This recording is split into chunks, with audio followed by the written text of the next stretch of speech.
सुंदर तृप्तिर अवसाद नाही जेते देखुथिले नुआ दिसुथाई।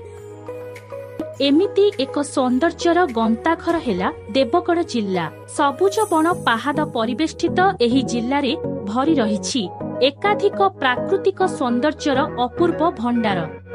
सेथिमध्यरु देवधर जलप्रपात हेला अन्यतम। देवगढ़ सहर ठारू सम्बलपुर अभिमुखे जाइथिबा 49 नंबर जातीय राजपथरे चटीबरघाट छकरू मात्र 2 किलोमीटर दूर अवस्थित एही जलप्रपात एक चितस्रोता पहाड़िया झरणार जलस्रोत विशाल पथरमाला अतिक्रम करी झरी पड़ुछि भूपृष्ठ उपरकू।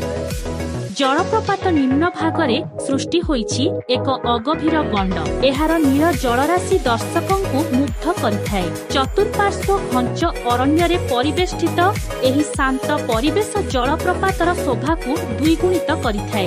जलप्रपातकु अधिक आकर्षणीय करिबा तथा दर्शक एहार प्राकृतिक शोभाकु उपभोग करिबा पई प्रपात स्थल रे निर्माण होइछि एक सुउच्च टावर। एठाकु आसुथिबा पिकनिक पार्टींक सुविधा पाई रहिछि एकाधिक पिंडी ओ पानीय जल व्यवस्था। वन विभाग पक्षरु एहार रक्षणाबेक्षण दायित्व निया जाइछि।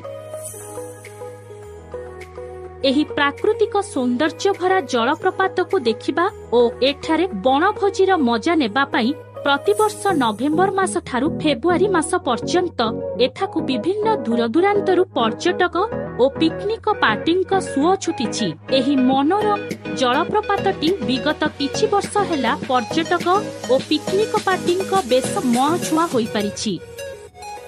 प्रशासनिक स्तररू एहार उन्नतीकरण दिगरे आवश्यक पदक्षेप नियागले एहा हुए तो आहुरी अधिक संख्यारे पर्यटकंकु आकृष्ट करिबारे सहायक होई पारंता। एथिरे तिळे हेले संदेह नाही।